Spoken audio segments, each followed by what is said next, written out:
Hi everyone, I wanted to let you know that now you can get 14 days free trial in my online studio where you can come in and check it out, try out some of the videos, the different programs, and the journeys that we have going on. If you're interested, you can just click the link below in the description, and that's it. Soma also is very excited, as you can see.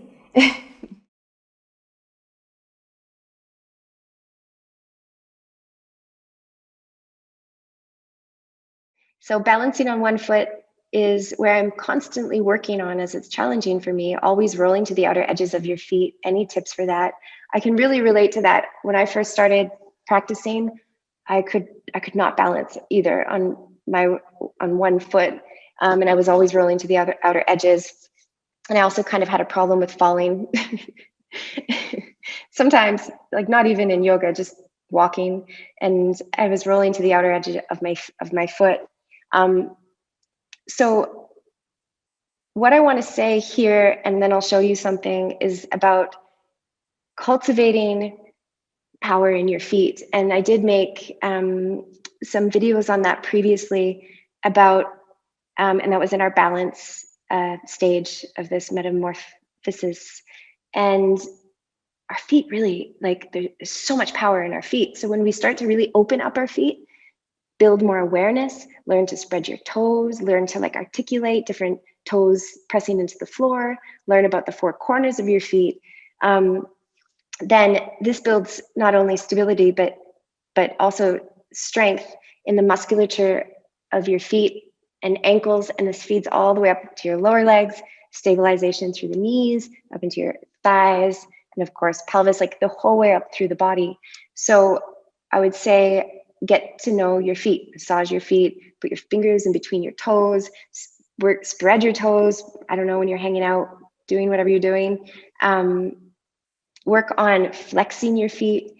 And when you flex your feet, work on making sure that it's an even flex. So there's no I'm not wearing the most appropriate outfit for this at the moment, but so that there's no sickling.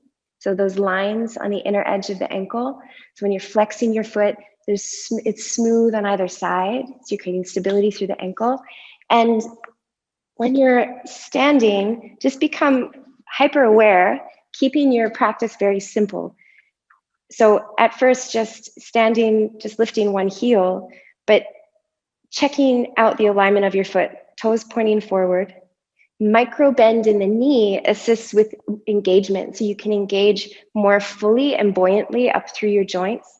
So micro bend your knee. When you're rooting your foot, really lift and spread your toes, articulate down through the four corners, so the big toe mound, inner heel, pinky toe mound, outer heel. Spread your toes, and then try to tack down your big toe, then your pinky toe and the other toes. Now, when you're standing on one foot and you're rolling to the outer edges, that's an indication that obviously there's a loss of stability through the inner edge of your foot. So for a time, just really focus on your big toe and big toe mound.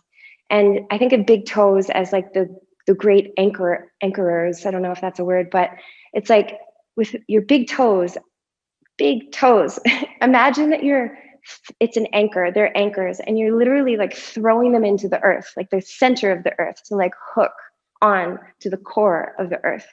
And practice with this kind of visualization of utilizing your toes as anchors, putting all of your awareness in your big toes for some time, especially if that's a harder part of your foot to really connect down.